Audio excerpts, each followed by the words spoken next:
como vicepresidente. Estamos como vicepresidente de ITEPSUR. Es un gusto saludarlos a todos en este nuevo encuentro del ciclo de encuentros sobre la investigación penal del siglo XXI. Por supuesto, como primera cuestión, agradecerles a los asistentes. La verdad que agradecemos mucho la respuesta obtenida en esta actividad de ITEPSUR, como siempre ocurre. Así que muchísimas gracias a todos los que están presentes ahí dedicando su tiempo. Por supuesto, también a los expositores, a Alfie, a Alfonso, a Mercedes, y a Eugenia, que estará en la moderación del evento. Gracias por su tiempo, por sus conocimientos, es siempre un placer. Por supuesto, también a los integrantes de la comisión de jornadas, especialmente en la persona de Juli, pero bueno, a todos los que han trabajado y que han hecho posible la coordinación y la realización de esta jornada. Así que bueno, nada, incentivarlos para que nos sigan. ITEPSUR, como bien saben, es una institución sin fines de lucro que tiene por objeto el desarrollo del derecho penal y sus disciplinas vinculadas en una lógica principalmente interdisciplinaria y transdisciplinaria. Así que, como siempre decimos, es una institución de puertas abiertas a escuchar propuestas, así que todos los que se sientan, ITEPSUR puede ser un canal válido para sus inquietudes, sus proyectos, siempre que estén en el marco relacionado directa o indirectamente al marco del objeto ITEPSUR. Siempre van a encontrar allí un espacio de buena receptividad para el planteo, así que tenemos redes, y también pueden visitarnos en nuestra página, que es www.itepsur.org. De paso, ahí les aviso que tenemos una iniciativa muy importante que la venimos haciendo año tras año. Esta es la 7ª edición del concurso de Derecho Penal Económico. Es una muy buena oportunidad. No pueden participar, lamentablemente, miembros de ITEPSUR, pero bueno, los que no son miembros de ITEPSUR puede ser también una muy buena forma de acercarse, porque es una propuesta en la que tienen que presentar un proyecto. Las condiciones las pueden ver en la página, pero hasta 3 carillas, o sea que es algo que más allá de la potencialidad que tiene que tener, ahí se otorgan importantes premios también. Así que bueno, y es un buen espacio. Tienen hasta el 15 de septiembre de este año para poder pensar algún tema que puedan describir en su germen en tres carillas. Así que bueno, ya los voy a dejar para avanzar en esta temática tan convocante que tenemos hoy, que es el delito de agiotaje y las criptomonedas, absolutamente actual e interesante. Así que sin más, les agradezco nuevamente a todos el esfuerzo realizado, a todos los presentes, insisto, y le voy a dejar la palabra a Eugenia Diegues, que va a estar en la moderación. Así que bueno, Eugenia, todo tuyo.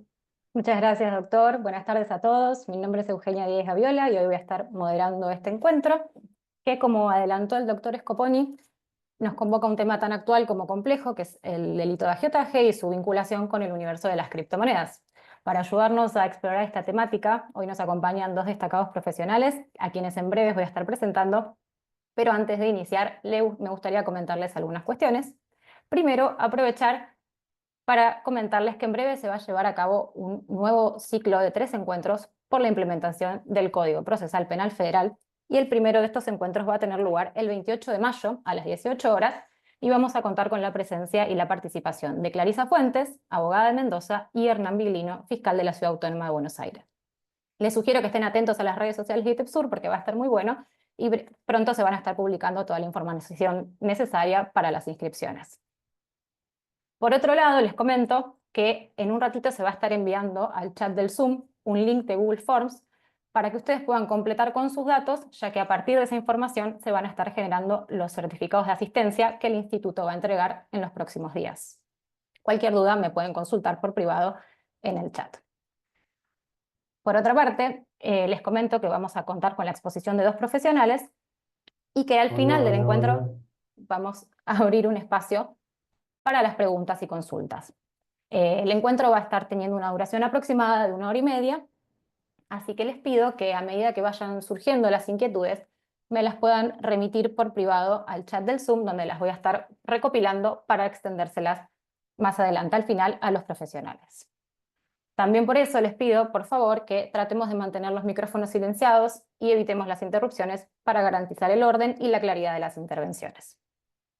Ahora sí, habiendo aclarado estas cuestiones, voy a pasar a presentar a la primera profesional que nos acompaña hoy, la doctora María de las Mercedes Lugones Poggi. abogada y prosecretaria letrada de la Corte Suprema de Justicia de la Nación. Es diplomada internacional en ciberdelincuencia y tecnologías aplicadas a la investigación por la Universidad Austral y la Universidad Abad. Actualmente maestranda en Derecho con orientación internacional en la misma especialidad. Además, es docente de grado y de posgrado y autora de numerosas publicaciones en la materia. Mercedes, muy buenas tardes. Un placer contar con tu presencia hoy. Te escuchamos. Bueno, muchas gracias primero que nada, Eugenia, por la presentación. Para mí es un lujo estar acá hoy, más que nada frente a semejantes colegas, abogados y especialistas en el área del derecho penal económico. Quizás no es mi fuente de expertise concreta, pero bueno, voy a darlo todo para que esto esté a la altura de la circunstancia. Por eso quiero agradecerle de sobremanera a ITEPSUR, a su director Alejandro Catania, a su subdirector Cristian Scoponi y a toda la gente que también dentro del área de ITEPSUR organizó esta jornada, ya sea desde enviar los mails, hacer las publicaciones en las distintas redes y especialmente el agradecimiento es a mi colega y que me va a estar acompañando el día de hoy, más que nada yo le voy a estar acompañando a él, Alfonso Martel, que él va a venir a dar un poco el encuadre de criptomonedas, concretamente con mucha información que no les puedo adelantar, hacer un spoiler ahora, pero va a ser bueno, así que prometo que se tiene que quedar hasta el final, además del certificado, además también para poder escucharlo a él. Bueno, ahora a continuación lo que voy a hacer es compartir pantalla, así les voy mostrando un poquito, va a ser un poco más dinámico.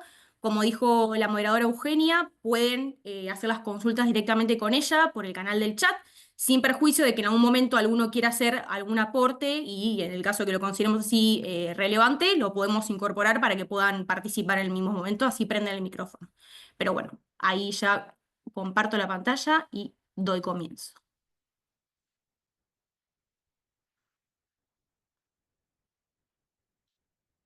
Voy a pedir si algún alma caritativa me da el ok de que se esté visualizando bien, así me quedo tranquila. Bien, perfecto, Se gracias ve Eugenia. perfecto. Muchas gracias. Bueno, para comenzar lo que vendría a ser el encuentro de hoy, la charla de hoy, vamos a ver que el eje temático va por dos aristas, que en algún momento vamos a encontrar o vamos a intentar que se empiecen a intermezclar claramente, porque es un poco la idea del día de hoy.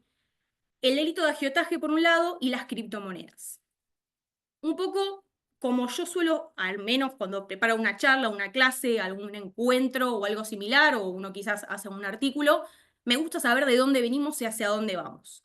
Más que nada porque normalmente al momento de aprender con H, conocimiento, es necesario saber dónde estamos parados. Entonces cuando vemos esto decimos, bueno, delito de agiotaje, que es un delito de por sí que no es tan conocido en el ámbito general de los abogados penalistas, quizás sí un poco más en el fuero concreto del penal económico, pero bueno, acá vamos a ver, con lo primero que vemos en la primera filmina, el boletín oficial, cuando se genera la primera aparición de este delito, que se denominaba en su momento agio de especulación. Esto resulta relevante porque en 1958, cuando se crean los juzgados y cámaras de apelaciones, que luego van a ser denominados cámaras con competencia concreta en el Foro Penal Económico, Federal Penal Económico, las cámaras, la alzada con el objetivo de resolver las cuestiones vinculadas al derecho penal económico, vamos a ver que originalmente ellas eran denominadas cámaras o juzgados de agio de especulación. Esos son los pequeños detalles de color que al menos nos permiten aproximarnos de primera manera a ver dónde está situado.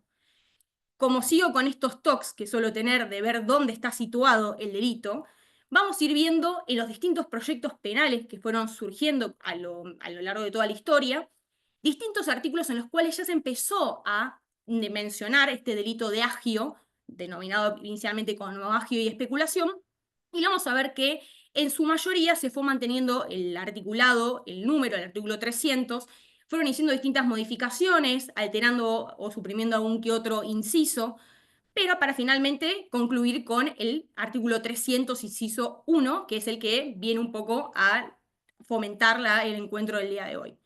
Ahí vamos a ir viendo que la primera aparición sí, en un no un proyecto de ley, en una ley específicamente hablando, fue en el Código Penal de 1921, que estaba dentro de ese capítulo denominado de los fraudes al comercio y a la industria.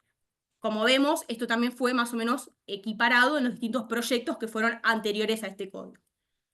Si avanzamos un poquito más, sin hacernos mucha historia con lo que es estrictamente el delito de agiotaje, vamos a ir viendo también que fue incorporado en los distintos proyectos que le sucedieron a este código de 1921, en el cual también vemos que las distinciones son casi imperceptibles en algunos aspectos, pero sí nos dan mucha información de dónde es que surge este delito concretamente y un poco este basamento que se hace en lo que es el Código de Francia en algunos aspectos. Pero bueno, ahora sí, avanzando un poco más y para no hacerlo tan tedioso en cuanto a la historia, que quizás a algunos no les mucho de su agrado, vamos a empezar a ver que tenemos en este caso dos aristas que vamos a ver hoy, más allá de la de agiotaje y criptomonedas, que son el delito de agiotaje inicial, con el cual se fomenta y se crea en algún aspecto la denominación de los fueros penales económicos, con esa impronta a los delitos de agio y especulación, que lo vamos a ver en el artículo 300, que estrictamente estipula... No, bueno, ahí vi que ahí no quiso hacer una pregunta, sino que se le prendió. Concretamente estipula cuáles son los medios comisivos, cuál es el objeto, cuál es la acción típica que tiene que generarse para hablar de este delito de agiotaje. Vamos a ver acá que, coincidente con lo que fueron los distintos proyectos de ley y ley que inicialmente toma este delito de agio especulación, traído como delito de agiotaje mercantil, ya vamos a ver por qué, empieza a hablar de que su configuración va a ser en cuanto a si se genera un alza o baja del precio vinculado a mercaderías. Después empieza a hablar de distintos medios por los cuales tienen que generarse esta alza o baja de las mercaderías y con un objetivo final que es que no sea vendida o no venderla sino a un precio determinado. Esto no quita más información, no da más información que lo que propiamente hecho dice ahí, pero para abarcar un poquito más y para dar un aspecto a la parte dogmática que después seguramente va a retomar Alfonso para verlo en casos concretos con criptomonedas más actuales, seguramente, vamos a empezar a ver que este delito de agiotaje mercantil tiene como estos medios comisivos las distintas acepciones como son las de noticias falsas, negociaciones fingidas o por reunión o coalición entre principales tenedores de una mercancía o género. En este aspecto vamos a ver distintas cuestiones que luego, cuando analizaremos el delito de agiotaje, ya no mercantil, sino financiero, con sus correspondientes particularidades, vamos a ver que en algunos aspectos van a encontrar puntos de encuentro y desencuentro entre estos dos delitos, y en su mayoría lo que hace a estas noticias falsas, negociaciones fingidas, fueron mantenidos, les voy a adelantar un poquito, en el 309, que va a ser el delito de agiotaje, en este caso financiero. Vamos a ver que este objetivo de la acción típica va a radicar en sí en no vender o vender a un precio determinado. Va a estipular cómo va a tener que ser esta acción que estamos buscando con este delito de agiotaje. Y la consecuencia directa de este objetivo de la acción típica que estamos hablando en este momento va a ser que se genere un alza o baja del precio de las mercaderías, de los fondos públicos o valores. Esto es importante, quizás mi análisis dogmático, en algún aspecto si se puede llamar así, va estipulado en desde afuera cómo se vería el tipo penal. Quizás, obviamente, con mucho más detenimiento, otros autores lo han visto, o otras personas lo han visto desde sujeto activo, la parte objetiva, la parte subjetiva del delito en sí, pero bueno, como para hacer una primera aproximación, para aquellos que todavía, como quizás algunos de nosotros, empezamos a interiorizarnos de este tema hace relativamente poco, para tener una idea principal y de primera mano cómo estamos esperando que se configure este tipo de delito. El bien jurídico protegido en este aspecto, si bien es considerado o era considerado dentro de lo que vendría a ser los delitos de fe pública, nosotros sigamos un poquito más atrás, vamos a ver que el título propiamente lo dice que son delitos contra la fe pública, y su capítulo habla ya después concretamente del fraude del comercio y a la industria. Pero si nos ponemos a hilar un poquito más fino, vamos a ver que esta fe pública no es en carácter general como son los distintos otros títulos que surgen de ese capítulo, sino que vamos a ver que acá la fe pública va por un lado esto es importante porque después vamos a ver sus diferencias con el agiotaje financiero, va por el lado de la economía del mercado y la fijación de esta oferta y demanda libre de los precios.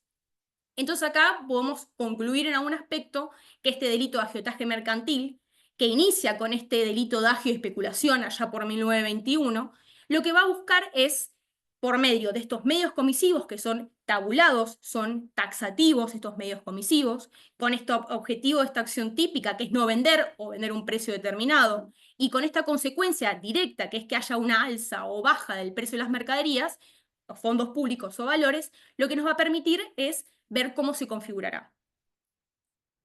Ahora sí, avanzando un poco más, para ya meternos de lleno en lo que es este delito de agiotaje, pero ahora sí, el agiotaje financiero, vamos a ver que su razón de ser viene incluida a lo que sería nuestro ordenamiento penal, nuestro código penal, recién en el año 2011. Por eso no tengo el lujo de hacerle toda su seguidilla en los distintos códigos o proyectos de ley previos, como pasó con el delito de agiotaje, y a primera vista lo que van a encontrar es que sería una copia casi calcográfica o caligráfica, por así decirlo, de lo que fue el delito de agiotaje mercantil. Pero vamos a ver sus distintas acepciones en cuanto a que, por ejemplo, porque la historia a mí me convoca en estos casos, entender por qué es incorporado este delito en el 2011. No es aleatorio, además de que se hicieron otras modificaciones con esta ley 26733, que busca incorporar en este caso el delito de agiotaje financiero, vamos a encontrar puntualmente que viene a raíz de lo que todos denominamos y conocemos que nos suele pasar es cuando vienen los organismos externos a los cuales nosotros estamos incorporados con nuestros tratados internacionales y nos vienen a decir están un poco desactualizados en su normativa y si quieren cumplir con los estándares internacionales tendrían que empezar a ver cómo tipificar de alguna forma, modificando, haciendo correcciones, tipificando nuevos delitos para poder estar a la altura de los demás países, ya que al ser un ordenamiento de carácter mundial y está incorporado dentro de los tratados internacionales a los cuales adherimos, acá viene a hacer esta tarea que tanto no nos gusta, pero bueno, muchos de ustedes seguramente trabajan desde esa área, así que quizás les gusta mucho más, que es movernos un poco el avispero y decir, bueno, ¿dónde estamos parados? El delito de agiotaje mercantil, ¿ya nos alcanza o no nos alcanza si empezamos a hablar de mercado de valores? ¿Nos alcanza si empezamos a hablar de valores negociables, instrumentos públicos? ¿Cómo podemos empezar instrumentos financieros, perdón, cómo podemos empezar a incorporar ciertos delitos para estar a la vanguardia y en consonancia con el mundo en general? Y un poco en este aspecto, aquí es cuando viene el Grupo de Acción Financiera Internacional y con esta ley 26733 busca o fomenta, no es que nos viene a poner la lupa, pero nos viene a decir no están en consonancia con lo que está sucediendo a nivel internacional y en ese sentido el legislador lo que hace es incorporar este artículo 309. ¿Qué vamos a encontrar?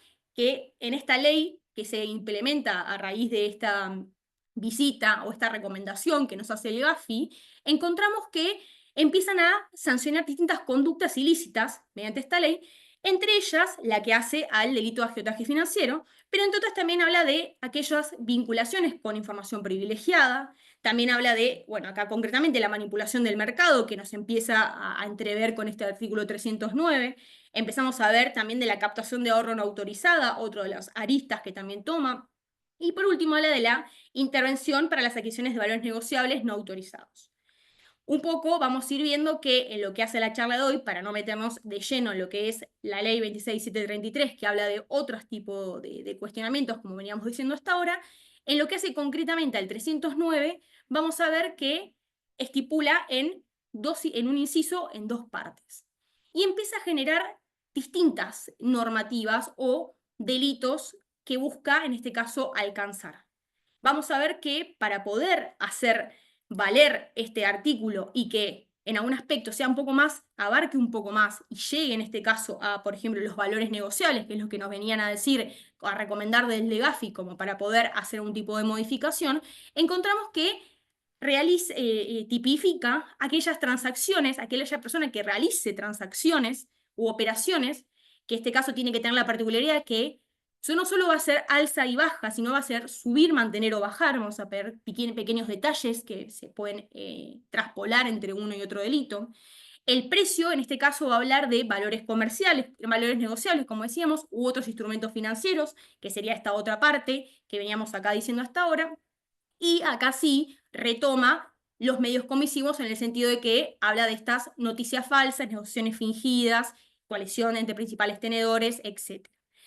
En este caso, lo que vamos a ver también es que el fin va a ser producir esta apariencia de liquidez o negociarla a un precio determinado.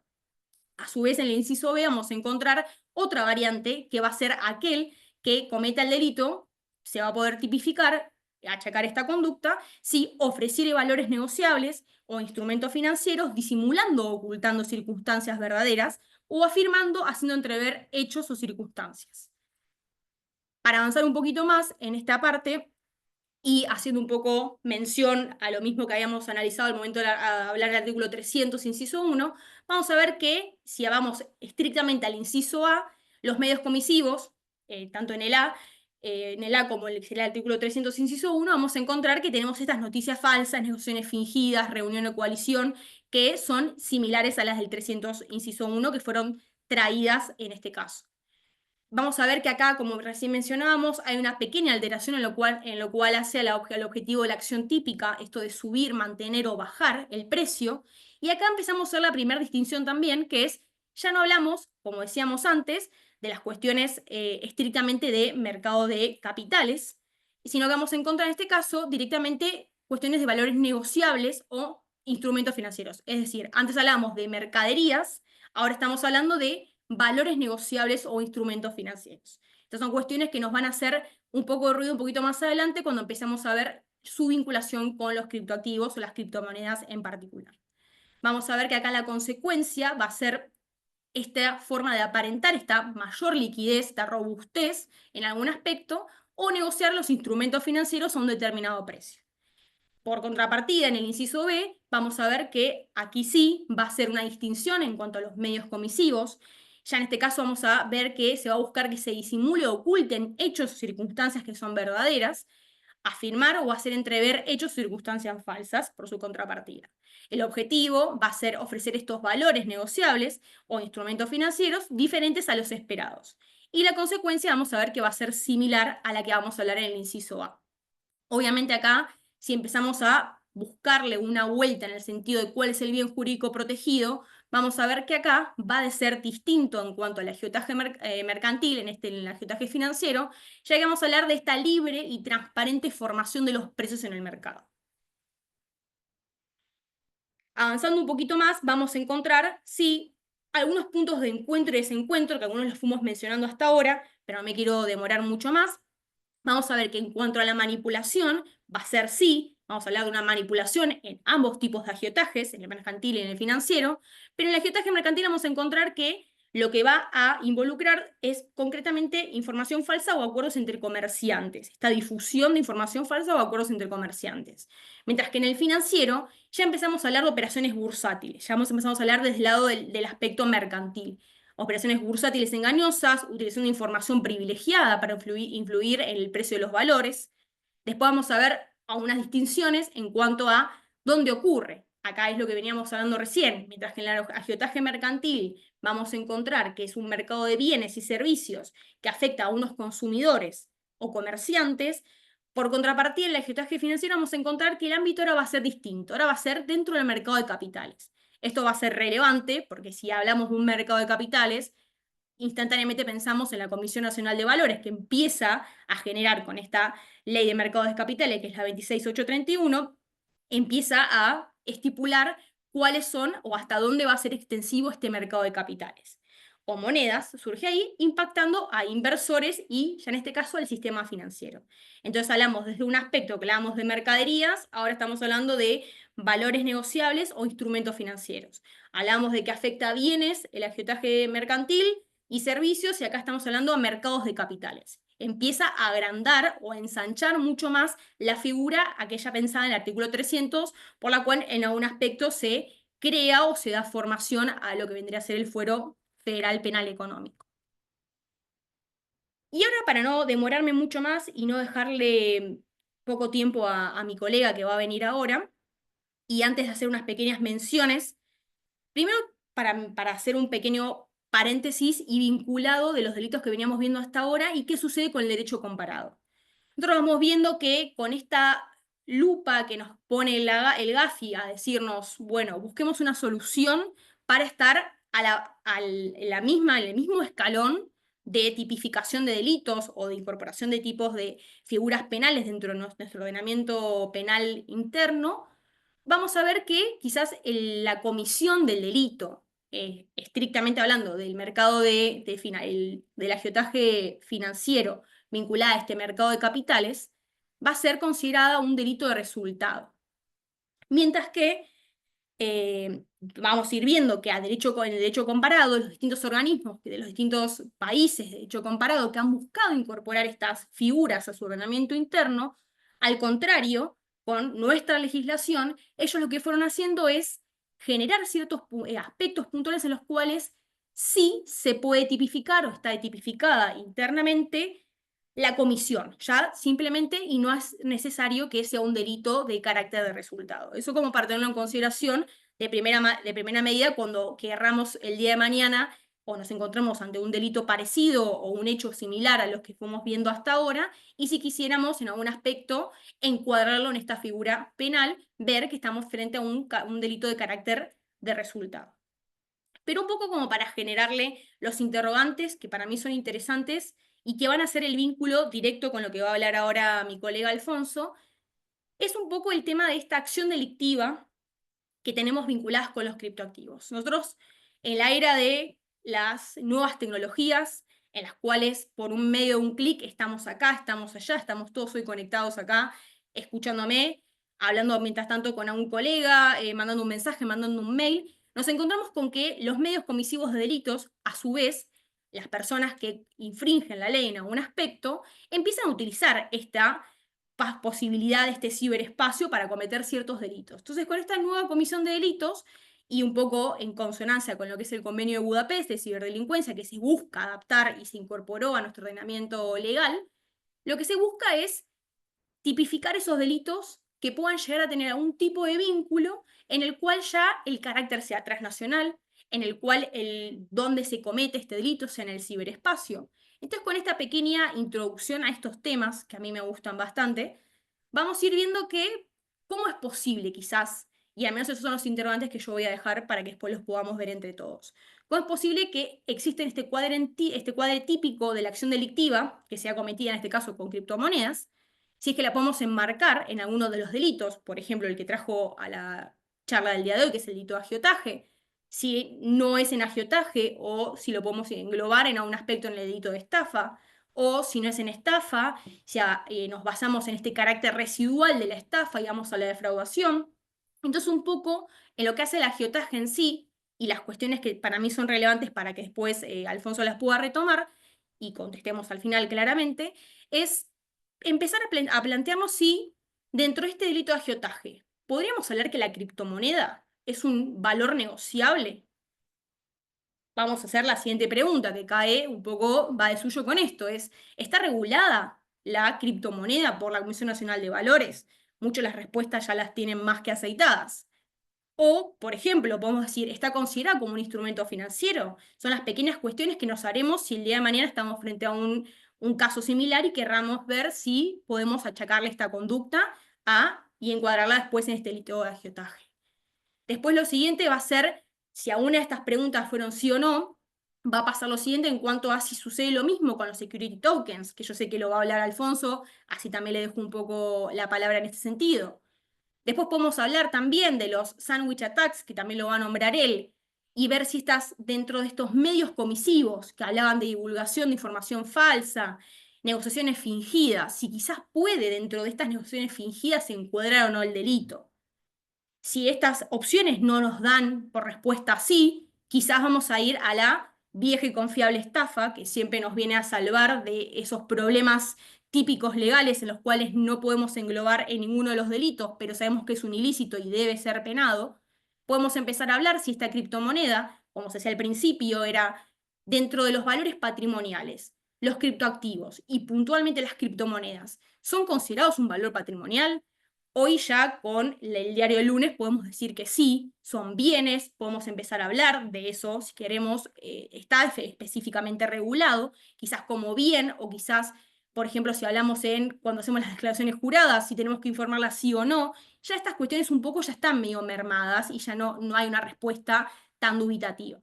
Pero la siguiente pregunta que puede venir con el tema de la estafa va a ser, si hablamos de una transnacionalidad de los criptoactivos, de cometer ilícitos en distintos puntos del mundo al mismo tiempo o que involucren a distintas víctimas, ¿podrá realizarse este encuadre típico dentro del delito de estafa? Si nos vamos al conocido principio de territorialidad.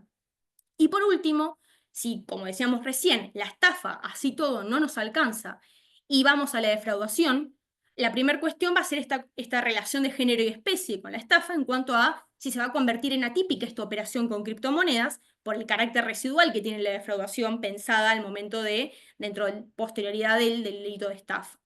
Y si no, vamos a empezar a ver si es taxativa o esta taxatividad de la norma restringe la analogía, en este caso, con otras figuras. Por ejemplo, podemos hablar de la defraudación mediante el uso de criptomonedas asemejadas al skimming en algún aspecto, que es el uso de una tarjeta de crédito, los datos que surgen ahí, si vamos a un ejemplo burdo, obtener los datos para poder acceder a una cuenta con criptomonedas. Es lo mismo que obtener los datos para acceder a un home banking o obtener los datos para utilizar una tarjeta con alguna de las plataformas que tenemos de uso de pago.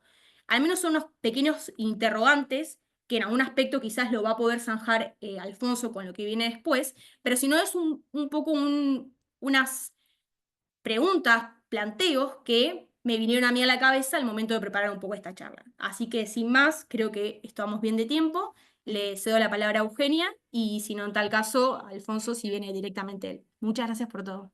Muchas gracias, Mercedes, a vos por tu exposición tan clara y por los interrogantes que nos dejas planteados para seguir reflexionando. Ahora sí, vamos a pasar a presentar al siguiente expositor de esta tarde, que es el doctor Alfonso Martel Suar, abogado especializado en compliance, investigaciones penales y regulación de criptoactivos. Actualmente se desempeña como Chief Compliance y Legal Officer en Roxxon. Tiene una amplia experiencia en la prevención de delitos financieros, gestión de riesgo y blockchain analytics. Participó activamente en evaluaciones internacionales como la del Gafi para Argentina y ha asesorado tanto a empresas fintech como a organismos internacionales en temas de regulación y mitigación de riesgo. Alfonso, muy buenas tardes, es un gusto tenerte. Adelante. Hola a todos, ¿cómo están? Bueno, primero de todo también paso a agradecer al instituto, a Ale, a Cristian, quienes hace muchos años me invitaron a ser parte del instituto. Y bueno, obviamente que a Euge también, que nos conocemos hace mucho tiempo, y a Mechi, y bueno, principalmente a todos los que se tomaron el tiempo de venir a escuchar de Agiotaje y Cripto un miércoles a las 7:20 de la tarde. Así que nada, muy agradecido con todos, ¿sí? Y bueno, paso a contar un poquito, poniéndome un poco en lo que es cripto y demás. No creo estar en condiciones de poder responderle a Mechi, me encantó tu presentación a todo esto, perdón, o sea, que no dije nada, pero muy buena. Traté de anotarme la mayor cantidad posible de las preguntas que estabas haciendo, a ver cuáles puedo responder y cuáles no. Che, y me acabo de dar cuenta, me tengo que bajar un segundo porque para compartir necesito reiniciar la app. Es un segundito, les pido mil disculpas. No hay problema, te esperamos, claro.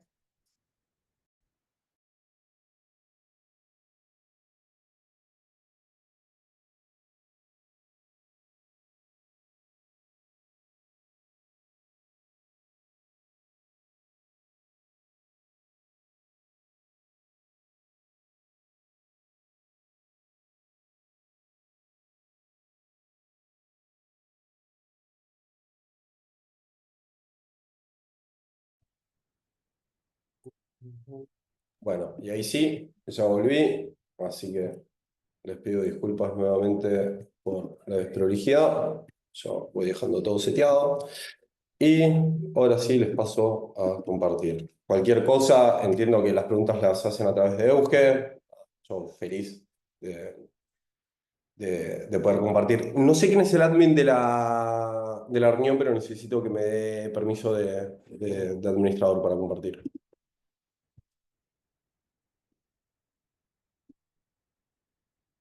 Y ahí puedo.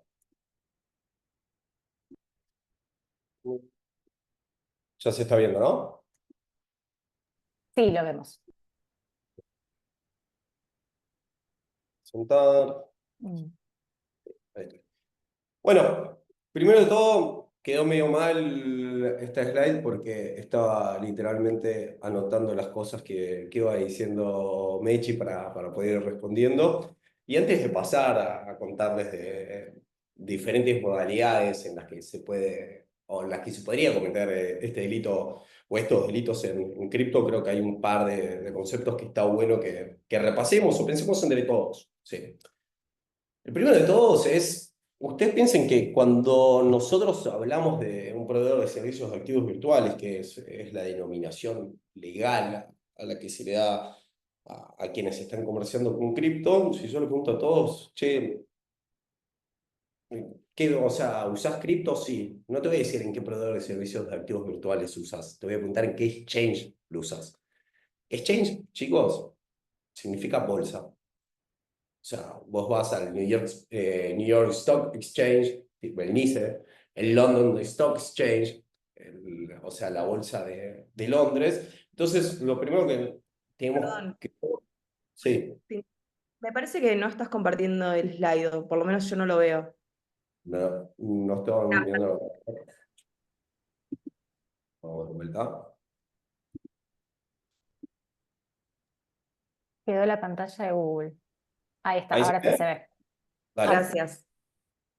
No, no, gracias a vos por avisar. Pero bueno, lo primero que tengo que pensar, chicos, es siempre que estamos hablando de cripto, o al menos en su momento, en su primer momento de que se empieza a hablar, las empresas cripto son pequeñas bolsas, ¿sí? Que es el lugar por antonomasia donde al menos se puede cometer el agiotaje financiero. Vos no puedes hacer subir el valor de una obligación negociable en la esquina de tu casa. No, eso sucede, digamos, en una bolsa. ¿Sí? Entonces, lo primero que tengo que entender es que hay una alta conexión entre estos dos mundos.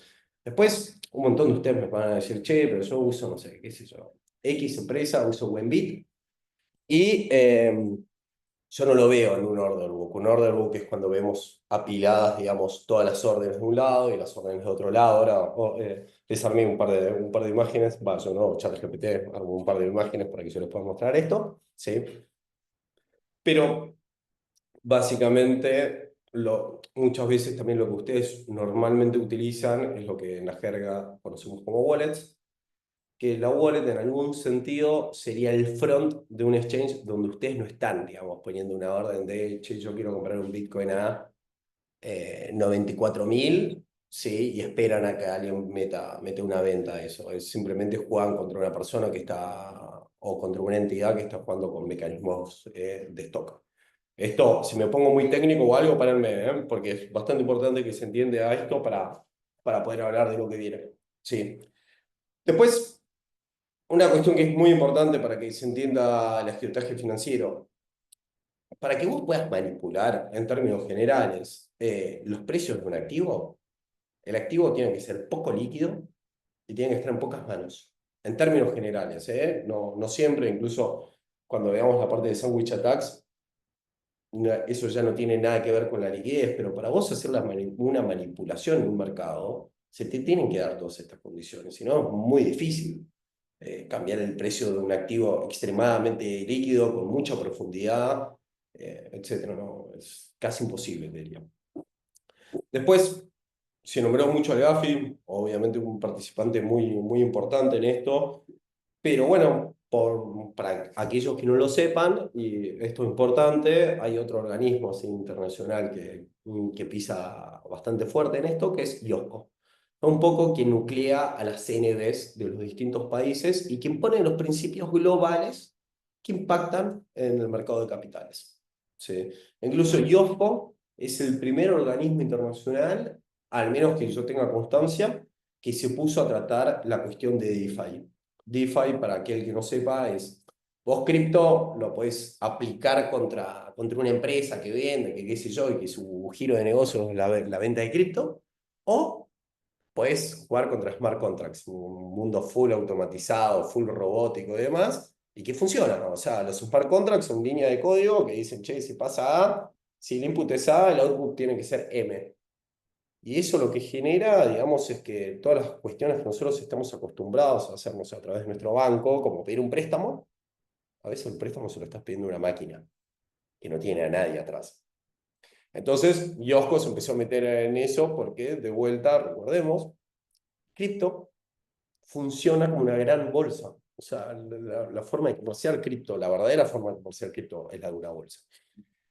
Y después, por último, no sé si con esto vamos a poder responder a las preguntas de Mechi, pero creo que está bueno que lo tengan en la cabeza. Hay algo que se conoce como el Howey Test. El Howey Test viene de un fallo de la Corte Suprema de Estados Unidos de 1925, creo, no me acuerdo, pero estamos hablando de incluso antes del crash, ¿sí? Y antes del Securities Act, que es, digamos, la ley que gobierna un poco el mercado de capitales en Estados Unidos, que básicamente lo que te dice es, a diferencia nuestra, no es que está taxativo en un código la obligación negociable es A, B, C, D, E. Esto es, un Howey Test es un análisis case by case, o sea, del caso puntual, ¿sí? Que tiene 4 elementos, que es la inversión de dinero o de un valor, ¿sí? En un emprendimiento, en una empresa común, ¿sí? O sea, no sé, cuando se habla de empresa en un Howey no están hablando de una empresa puntual, sino de un emprendimiento, con una expectativa de ganancias que vienen del esfuerzo ajeno. Y estas características, para preguntarnos si determinada cripto puede ser considerada como un security o una obligación negociable, sobre todo teniendo en cuenta que las lógicas del Howey Test empiezan a permear en los países de derecho continental, ¿sí? Que es una lógica del derecho anglosajón, es importante que ustedes la empiecen a entender para poder decir, che, ¿esta cripto podría ser una obligación negociable? Sí, no. Eh, por eso, capaz el que sabe más de cripto lo va a tener un poco más claro. Cripto tiene una relación de género y especie en sus diferentes criptos, ¿sí? Entonces, nosotros tenemos las criptomonedas, que no es lo mismo que los tokens, ¿sí? Y entre los tokens tenemos 10 millones. Tenemos los security tokens que mencionó Mechi, que eso sí vienen a representar una acción.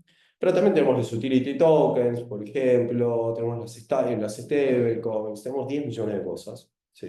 Y no en todos los casos, ¿sí? Un token puede ser o no, o puede pasar el test de Howey.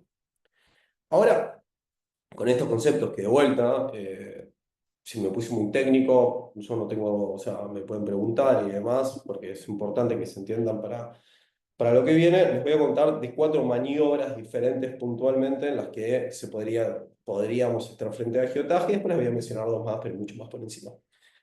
La primera de todas la puse también en este orden porque es la más conocida, es un término que todo el mundo escuchó y muchas veces no se entiende bien qué que es el pump and dump. Sí. Básicamente, ¿qué es el pump and dump?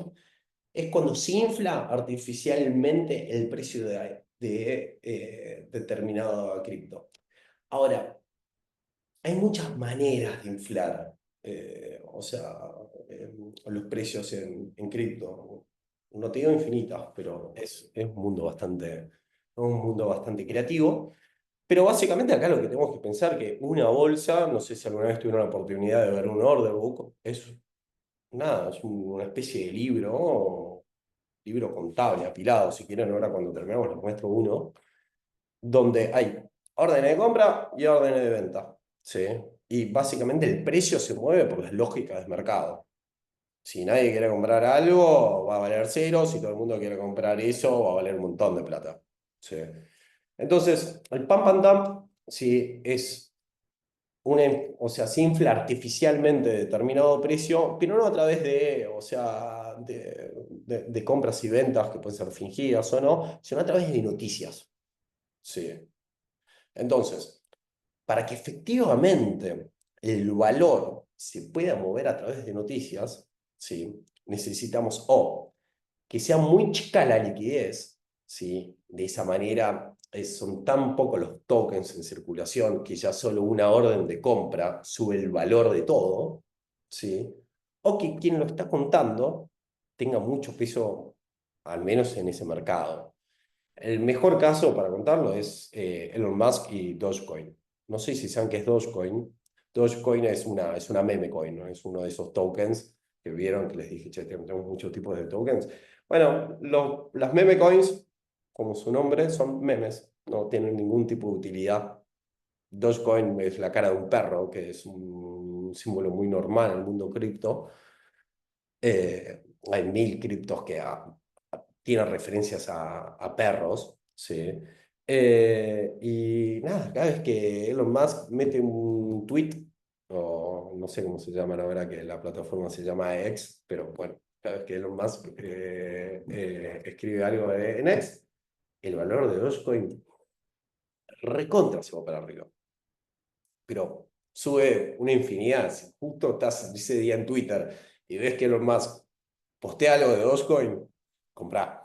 Bueno, no estoy dando ningún tipo de recomendación financiera, pero a lo que les quiero decir es, van a ver que el precio sube. ¿Y cómo es que sube? ¿Sí? A través de estas noticias. Que a veces, ¿sí?, pueden ser falsas y a veces no. Y ahí es donde nosotros nos vamos a ver obligados a hacer, digamos, un análisis de la acción para ver si se subsume en el tipo penal puntual. Nada, me imagino que están todos pensando en el caso que pasó hace poco en Argentina. Las preguntas van un poquito por ahí. Pero bueno, lo que tienen que pensar es que hay una persona, un grupo de personas, grandes tenedores, lo que sea, ¿sí?, que tienen mucho alcance en cómo dan las noticias, ¿sí?, y se ocupan de lo que la jerga llamamos hypear, es generar, digamos, ese frenesí, esas ganas de comprar y demás, para que el precio suba. Es manipulación de mercado a través de noticias. De vuelta, después hay que ver si las noticias son falsas, si no son falsas. Hay un montón de cuestiones que ya van a la subsunción del tipo penal, y obviamente a cuál es la clasificación que nosotros le vamos a dar a esa cripto puntual. Che, esta cripto puntual, si es que estamos pensando en el 309, si es el 300 será otro análisis, pero quedemos un poquito en el 309, ¿no? Pensando que cripto funciona como una bolsa. Che, esto, ¿pasa un Howey Test? ¿Para qué servía esa moneda? Y esas son las preguntas que, digamos, tenemos que empezar a entender en el mundo cripto, porque hay un pensamiento que es, a mi criterio, un poco simplista a veces, de que cripto es todo, son todos los delitos al mismo tiempo y ninguno. No, o sea, hay muchas diferencias entre las diferentes criptos. Es como dicen los mexicanos, incluso entre los perros hay razas. No todos los perros son de la misma raza. Así que bueno, esto por ejemplo, este gráfico que hizo ChatGPT en un minuto,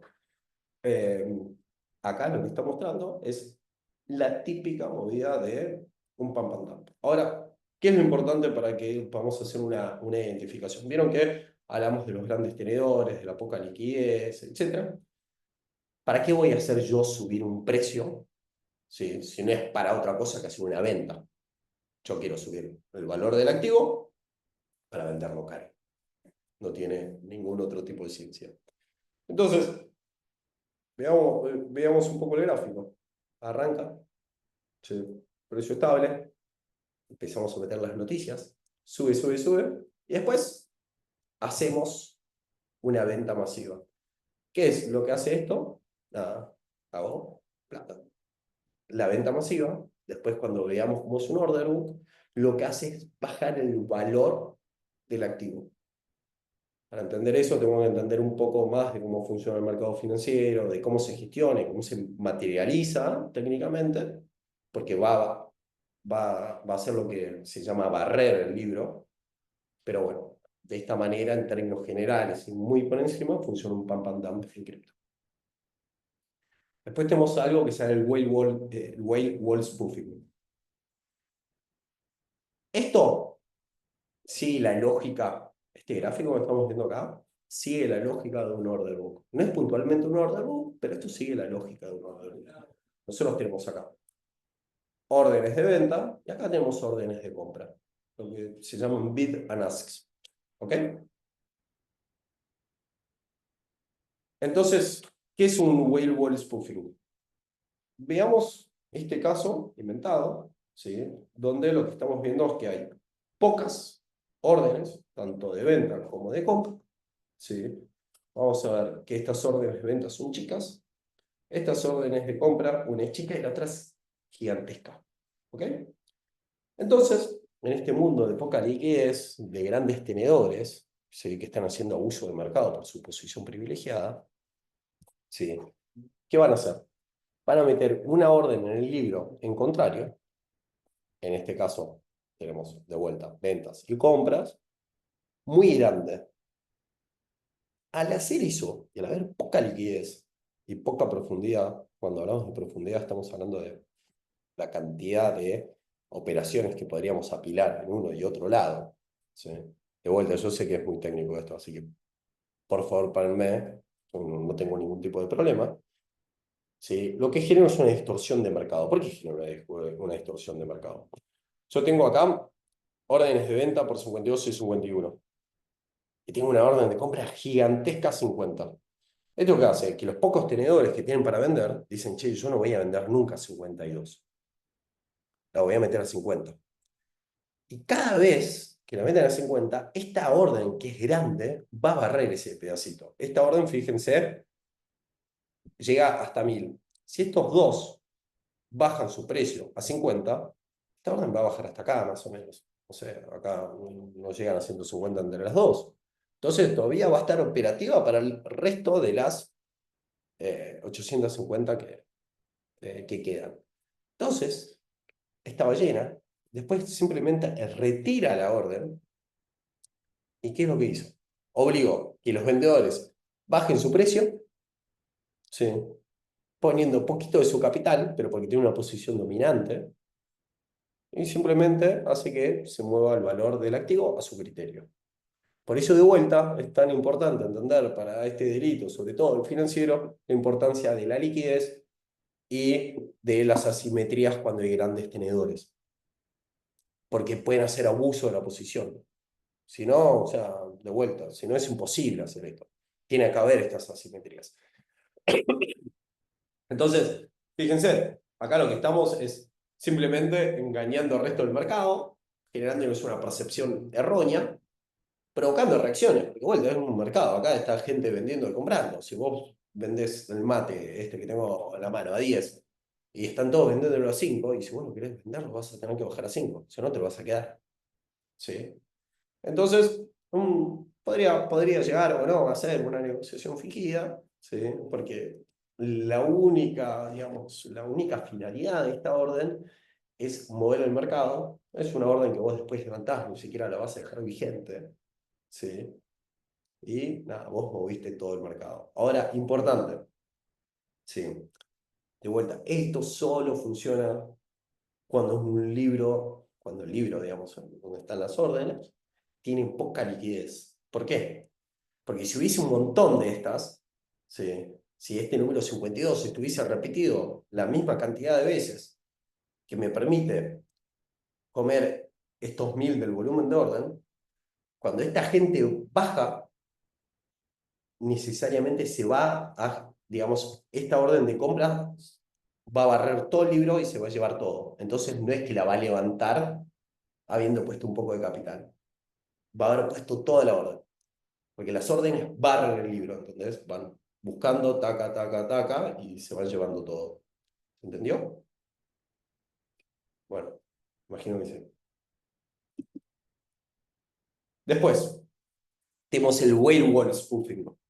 Sí. El whale wall spoofing es mucho más sencillo de explicar. Básicamente, yo tengo dos cuentas, sí, y me voy comprando y vendiendo.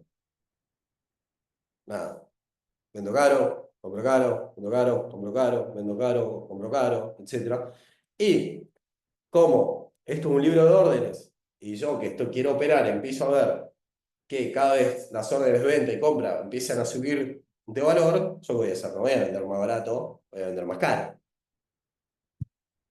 Entonces, yo pasándome, haciéndome un pasamanos entre diferentes cuentas que yo tengo, puedo hacer el movimiento de mercado. De vuelta, esto solo funciona si hay poca liquidez, porque si hay mucha liquidez, nada, yo puedo hacer lo que sea en el libro, pero el libro va a tener tantas órdenes puestas que no va a tener la capacidad de flexionar los precios. ¿Sí?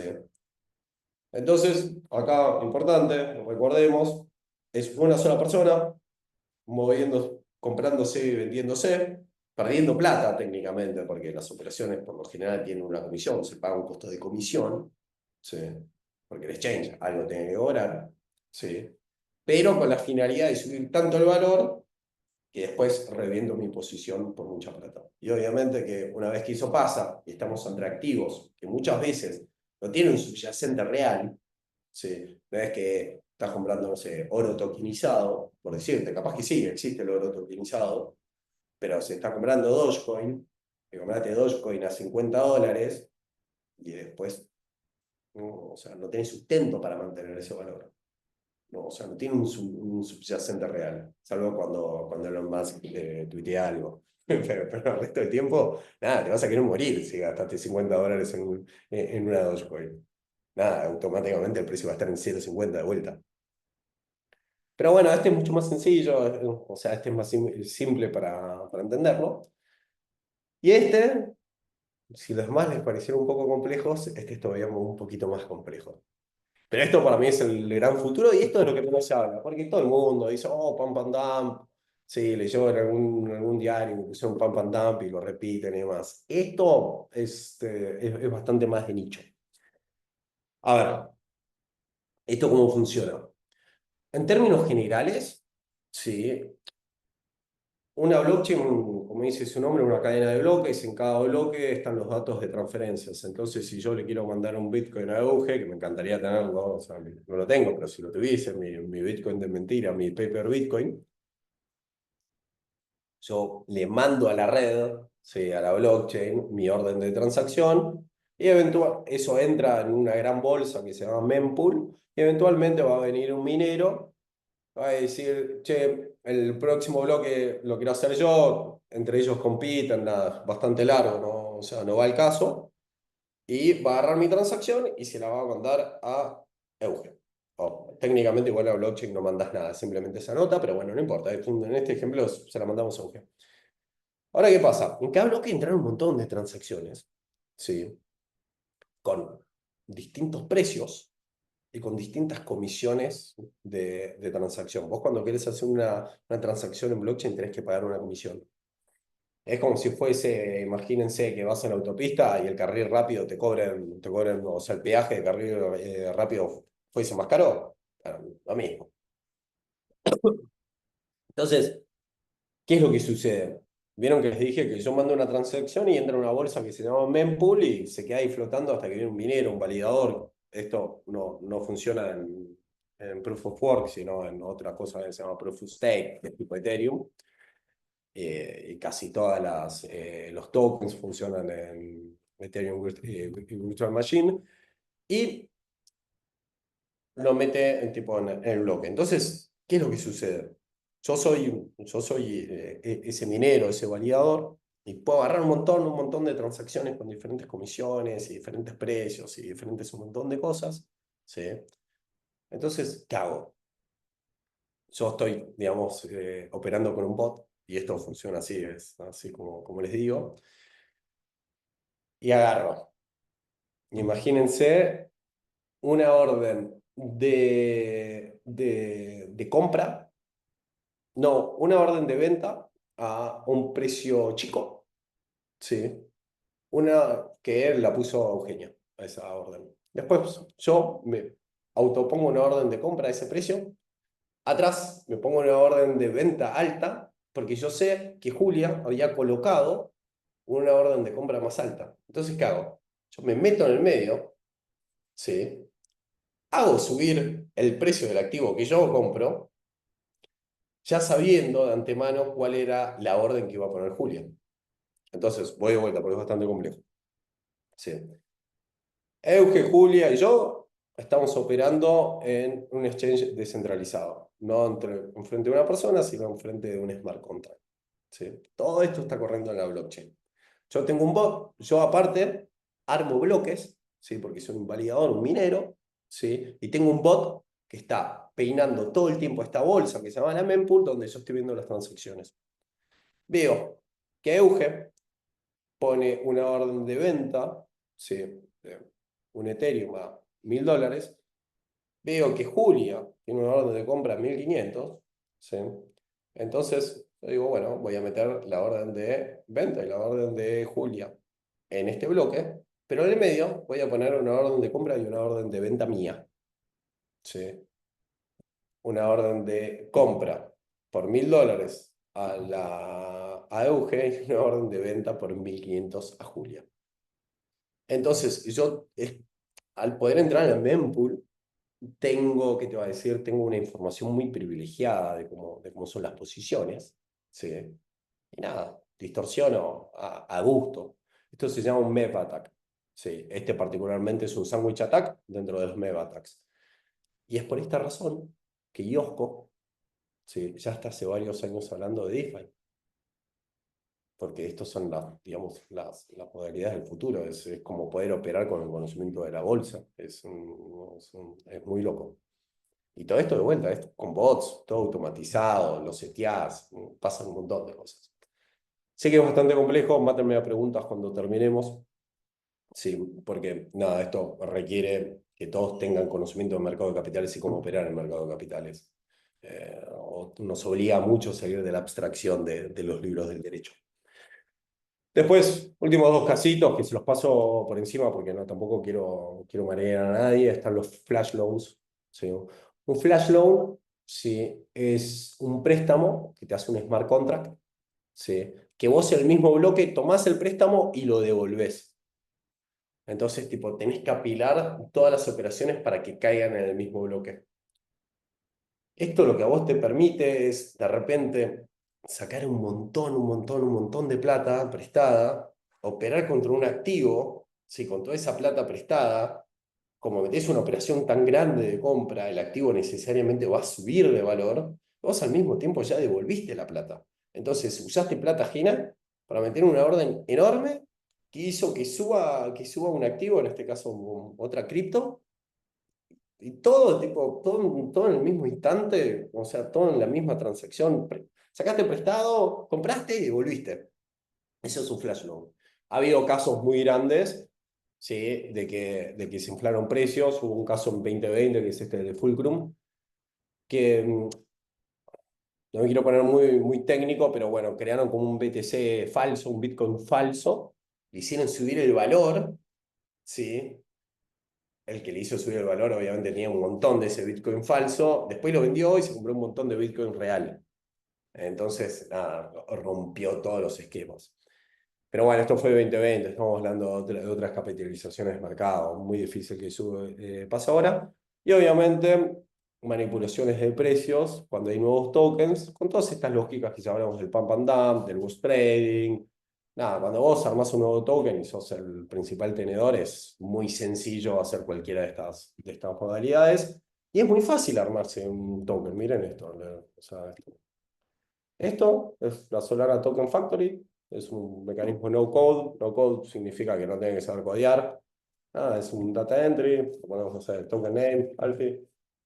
Y bueno, ahí decimales, taca, taca. Y cuando termino, enchufo mi wallet y creo mi token y se los podría vender a todos ahora en este preciso momento.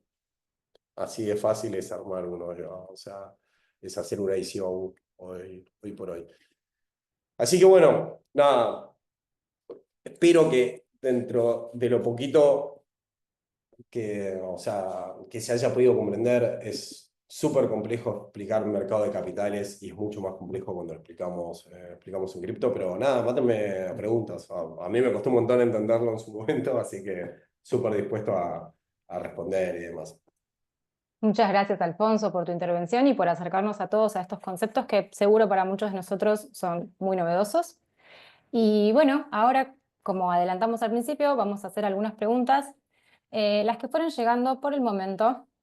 Bueno, ahí tenemos una pregunta de Luciana que dice si podrían dar una definición de minar para tener claro el concepto y para llevar adelante una maniobra de MEV Sandwich Attack. ¿Hay que ser minero? A ver si... Mechi, ¿la querés tenemos- cerrar vos? ¿Querés que la responda yo? Lo que quieras. Te dejo que la tenés más clara. A ver, cripto en general se maneja en lo que conocemos mecanismos de consenso, ¿no? Los mecanismos de consenso son la forma, la manera en cómo se arman cada uno de estos nuevos bloques. Recuerden que cuando hablamos de blockchain, traduzcámoslo en una cadena de bloques. Un bloque 1, bloque 2, bloque 3, bloque 4 y así en un infinito sucesivo.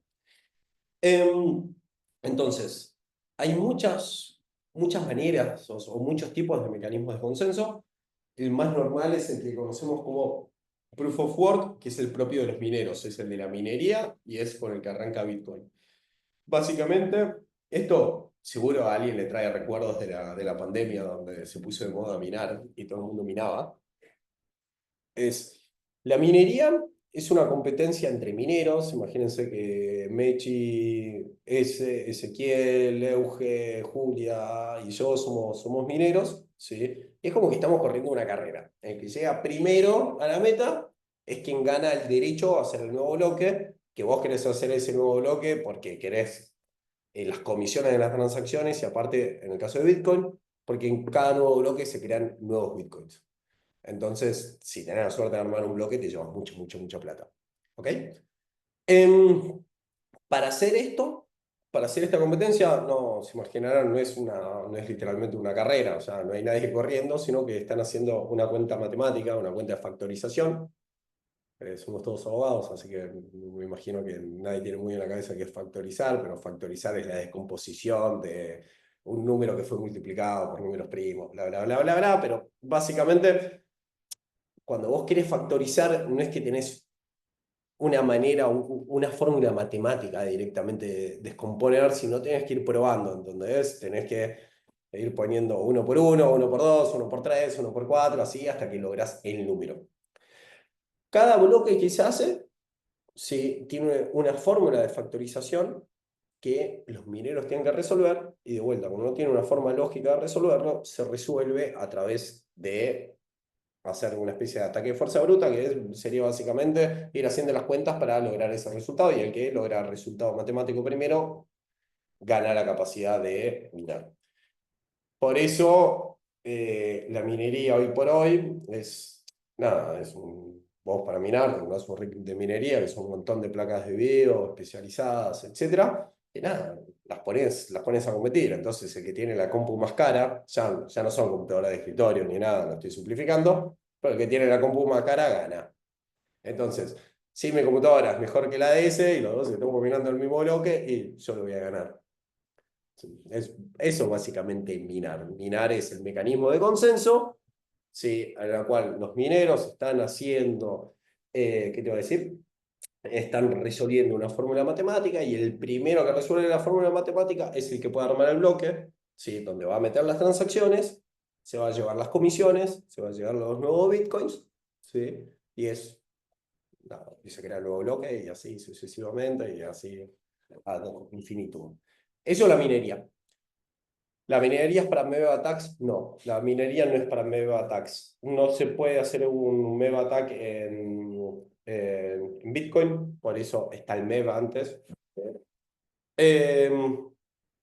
Esto solo funciona en otro tipo de blockchains. Yo siempre explico desde la minería y desde Bitcoin, porque es capaz con lo que la gente suele estar más familiarizada, pero se utiliza otro tipo de mecanismo de consenso que se llama Proof of Stake, ¿sí?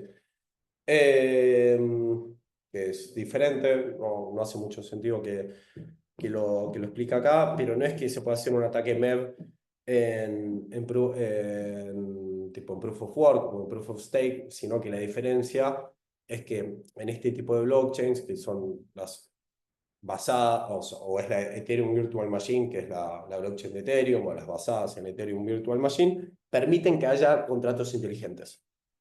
Entonces, el sandwich attack solo se da, no si yo estoy operando contra un exchange, no si yo estoy operando contra Binance, sino que si estoy operando contra un smart contract, que es un Binance descentralizado, como puede ser Uniswap, Aave, bla. Y eso lo que hace es, de repente en la blockchain no solo hay órdenes de transferencia, sino que empieza a haber órdenes de ejecutar un smart contract, que a su vez ese smart contract tiene una orden de compra, una orden de venta, etcétera, etcétera. Entonces yo necesito, para hacer el MEV attack, necesito que se me dé en un ambiente donde haya smart contracts y diferentes tipos de órdenes, que no sea como Bitcoin, que yo le mando a Mechi o Mechi me manda a mí y se cortó ahí. Entonces, minería, uno de los tipos de mecanismos de consenso que apuntan a la creación de nuevos bloques. Así creo que es la manera más sencilla de decirlo. Para hacer un MEV attack, ¿tenés que ser minero? No, técnicamente tenés que ser un validador, que así se llaman los que operan en Proof of Stake, ¿sí? Y no se da la blockchain de Bitcoin, sino blockchains que permitan que haya smart contracts. No sé si con esto respondí y si fui claro. Perfecto. Tenemos otra pregunta para Alfonso y es si las cripto como Bitcoin o Ethereum son totalmente impermeables a las maniobras de fraude que describiste.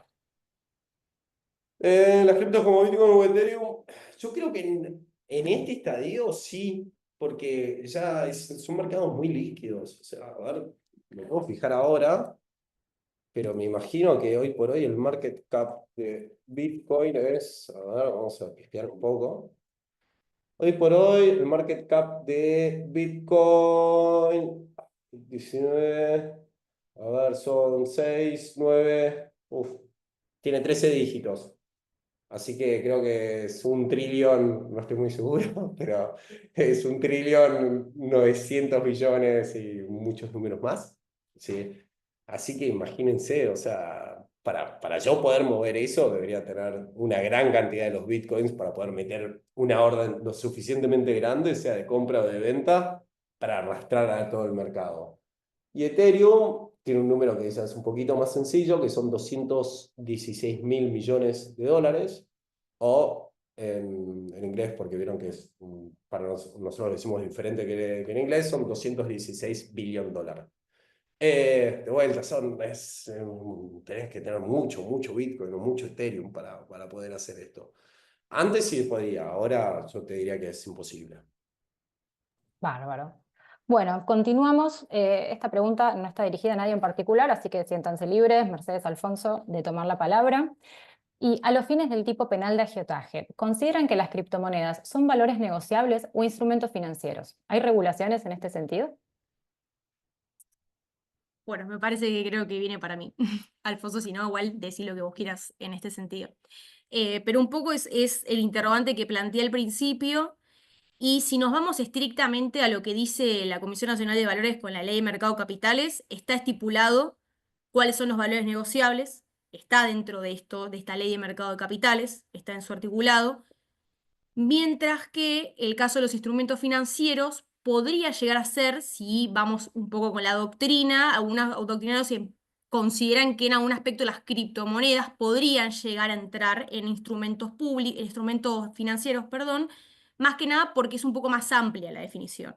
Entonces, quizás, si ponemos como un ejemplo, que justo ya estábamos hablando con Alfonso, el tema de la causa de Zoe Cash, la de Cositorto, la Comisión Nacional de Valores en ese caso terminó concluyendo que no infringió este caso, esta persona, la ley de mercado de capitales, porque puntualmente se trataba de valores negociables. Y estos valores negociables en sí eran vinculados a proveer servicios activos virtuales, mientras que con criptomonedas no está arreglado todavía. Entonces, quizás si quisiéramos en algunas de las dos para poder inmiscuirla y de alguna forma dar una especie de conformarla en un tipo penal, quizás con este agiotaje mercantil, podría quizás entrar, en este caso, instrumentos financieros. Obviamente que después están otros casos como el security token que habíamos hablado antes, que ahí sí quizás depende si con la ley de tokenización que se está ahora generando, si en algún momento eso avanza un poco más, podríamos hablar que ahí sí podría llegar a ser quizás un valor negociable. Pero al menos con la legislación actual que tenemos, solo podría quizás entrar, si nos basamos en esta definición estricta, en un instrumento financiero. No sé si con eso, Martina, te contesté la pregunta, pero gracias. Me parece que fue muy clara la respuesta, Mercedes. Y bueno, las siguientes preguntas que se plantearon tienen que ver un poco con el análisis del delito en nuestro país y en la jurisprudencia, y tienen que ver con los desafíos probatorios que puede enfrentar un posible caso de agiotaje y si conocen algún caso y cuál fue su resultado de tratar de aplicar esta figura en la jurisprudencia argentina.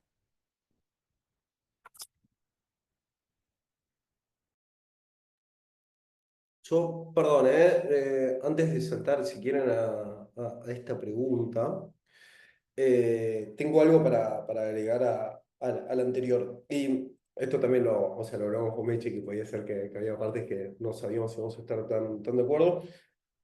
Yo no estoy tan seguro de esta separación, porque la ley de capitales, sin obviamente poner how it is y decirlo así, habla de contratos de inversión y habla de esta expectativa y demás.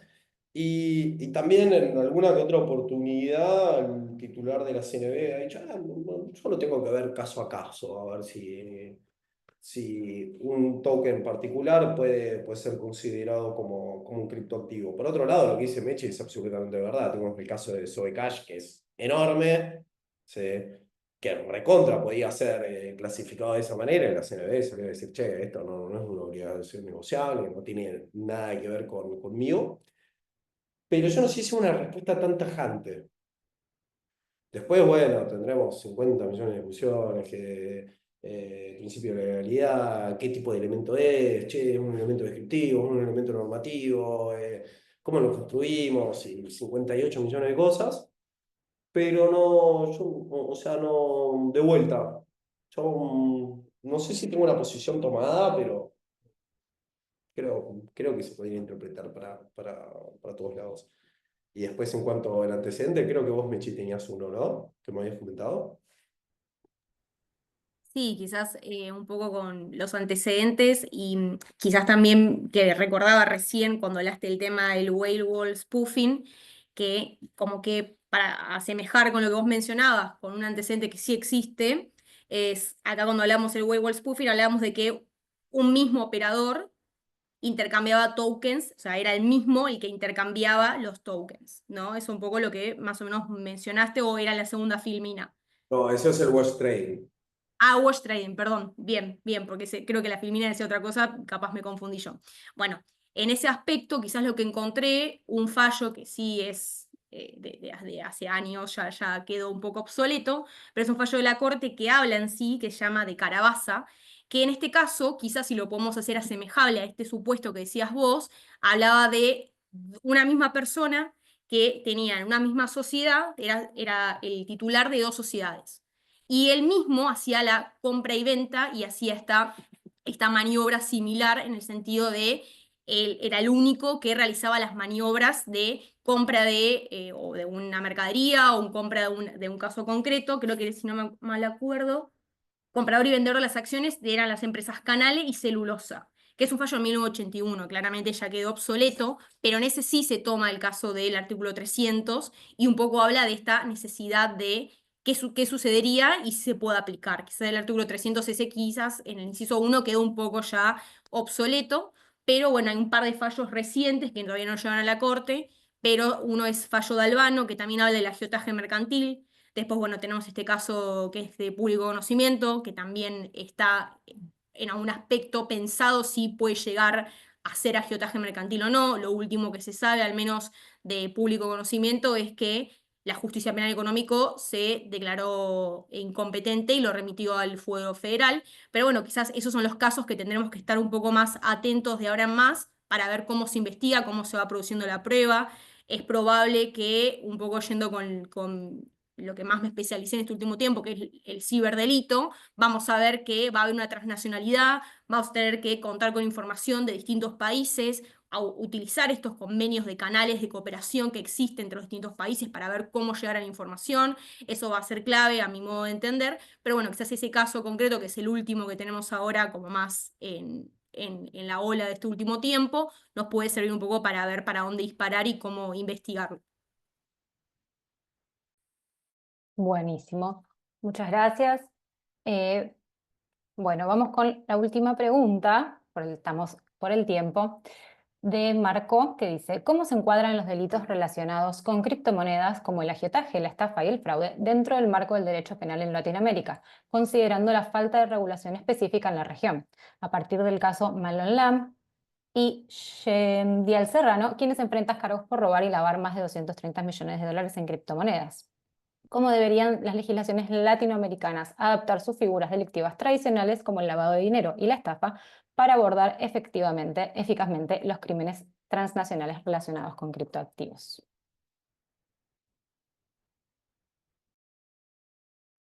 Euge, ¿querés que arranque? Y después seguro tenés algo más interesante que lo que voy a decir yo Euge, Mechi, perdón, para decir. Así, rapidito, Marco, yo estoy bastante convencido de que, no, sea, cripto no viene a romper ningún canon de nada. O sea, los delitos existen desde que hubo un primer estado y alguien dijo, che, se tiene que vestir de azul y apareció uno vestido de colorado.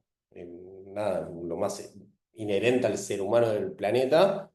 Y no, yo no veo una tal necesidad para hacer, digamos, cambios, al menos en lo que es fondo, para esto. Fíjate ahora este caso puntual, que estamos hablando de agiotaje, que es un delito hiperpuntual con un montón de tecnicismos. Después podríamos discutir si, en el caso de Argentina, y acá obviamente Mechi va a poder dar mucho más claridad que yo, si nada encuadra en el 300 o en el 309, pero en alguno alguien lo va a hacer encajar, ¿no? O sea, no sé si hay que reinventar la rueda. Y más allá de eso, y esto capaz un criterio personal, pero yo estoy bastante convencido que en términos de interpretación, medio que no existen las lagunas del derecho, sino que existen las lagunas anfibológicas, viste que el sistema se autocompleta y nada, vos necesitas ser un poquito más ágil en tu interpretación y sin que esto implique romper el principio o sea, de legalidad. Entonces, bueno, no sé, volvamos ahora, más allá que podemos tener opiniones diferentes, pero al caso que hablábamos de, che, una criptomoneda es ¿qué te voy a decir? Es una obligación negociable, ¿no? Y mira, dentro de las cuestiones que regula la CNB están los contratos de inversión. Los contratos de inversión, nada, vas a la letra de la ley y te dice esto y lo otro, que es lo del Howey Test, y nada, es un caso a caso. Y en el caso de Argentina, cuando venga la CNB el día de mañana y diga, che, la cripto SOE2 para mí es un contrato de inversión, listo, ya está. Es medio que se terminó la cuestión, o se zanjó hasta cierto punto, después los jueces harán su propio análisis, no estarán atados. Pero no, yo no creo que haya que reinventar en derecho de fondo la rueda. Sí, en cuestiones como las que mencionaba Mechi recién, qué sé yo, cuestiones más de forma. Pero bueno, nada, Mechi, te dejo a vos para que digas algo mucho más interesante. No, y aunque no lo creas, pienso igual que vos. No, igual en ese sentido para mí es bastante parecido. Al menos mi modo de ver, desde los ciberdelitos, desde los delitos que empiezan a generarse nuevos, que se tienen que tomar con delitos ya existentes, yo soy de la idea de que hay que ser lo más permeable posible con el delito que tenemos, como es el caso este de agiotaje, que fue el que crea la Cámara Penal Económico en algún aspecto, y utilizarlo hasta más no poder en el sentido de siempre y cuando no exceda este principio de legalidad, que sea una conducta que se pueda achacar y que pueda ser atribuido con estas cuestiones que fuimos viendo un poco hoy, pero en el sentido de utilizar lo que tenemos. Después sí, obviamente, si dentro del mundo o el bagaje de artículos del Código Penal que tenemos a nivel Argentina o a nivel Latinoamérica, en distintos países, no alcanza, sí ahí podemos hablar de pensar en nuevos tipos de delitos, como son los casos de estos, bueno, de los que decía recién, los ciberdelitos, delitos informáticos, que tienen una distinción que hacen que sí, ya el delito per se que tenemos tipificado no nos sirve para aplicar. Pero si no, a mi modo de ver, no hace falta hacer tanta modificación en cuanto a utilizar lo que tenemos y después en ese sentido, como decía Alfonso, en la medida que haya este principio de legalidad resguardado y que esta analogía no sea tan excesiva, que después nos puedan plantear nulidades y que no hay congruencia, para mí en ese sentido podríamos ir utilizando siempre lo que tenemos. Buenísimo, bueno, les agradezco. Ahora sí vamos acercándonos al final de este encuentro, pero antes de cerrar quiero recordarles que estén atentos a las redes sociales de ITEPSUR, donde van a encontrar la información vinculada al próximo encuentro, los encuentros que les comenté sobre el Código Procesal Penal Federal y también sobre el 7º Concurso Internacional de Investigaciones en Derecho Penal Económico. Ahí van a poder encontrar todos los términos y condiciones. Ahora sí, desde ITEPSUR queremos agradecer profundamente a los profesionales que nos acompañaron hoy por sus valiosos aportes e intervenciones y a todos los asistentes por su participación. Espero que haya resultado útil y enriquecedor para todos y que nos encontremos nuevamente muy pronto. Muchas gracias y buenas noches para todos. Gracias, buenas noches. Muchas gracias, buenas noches a todos. Buenas noches, hasta luego.